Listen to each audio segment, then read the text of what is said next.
Indifférent devant une pareille histoire. Une petite fille de 6 semaines est actuellement aux soins intensifs de l'hôpital Sainte-Justine après avoir subi une fracture du crâne il y a quelques jours.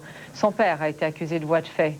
Le plus troublant là-dedans, c'est que la DPJ n'a pas pu empêcher ce qui est arrivé malgré un suivi régulier effectué auprès de cette famille depuis plus d'1 an.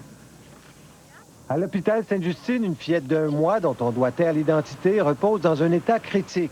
Fracture du crâne, fracture de la jambe après avoir été secouée par son père parce qu'elle pleurait trop. Le tout aurait débuté aux alentours du 1er septembre. Elle a été amenée à l'hôpital seulement que le 5 septembre. Donc, on parle d'un délai de 4 jours entre les premières blessures à la jeune fillette et le moment où elle est transportée à l'hôpital. Les parents font face à des accusations criminelles, mais le plus surprenant, c'est que la DPJ, la Direction de la protection de la jeunesse, suivait la famille à tous les jours depuis plus d'1 an. Je vous dirais que, oui, l'intervenant d'expérience a bien fait son travail dans cette situation-là, qu'avec les éléments que nous avions pour suivre la situation et avec l'intensité qu'on y mettait, OK, on ne s'attendait pas à un événement comme ça.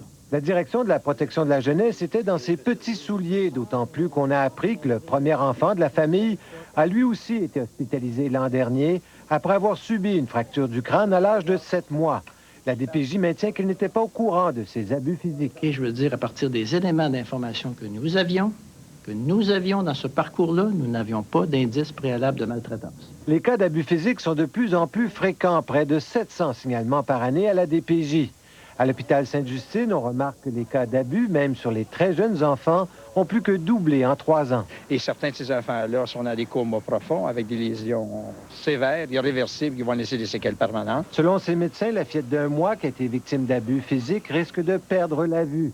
Mais à la DPJ, on prétend qu'on ne peut pas faire grand-chose pour prévenir ce genre d'abus. Ce qu'on dit aux gens, je pense que ce qu'on dit aux gens, c'est nous ne sommes pas à l'abri de tout événement, même quand on accompagne.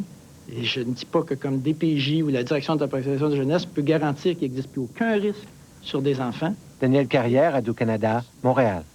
Je vis aussi dans la réalité.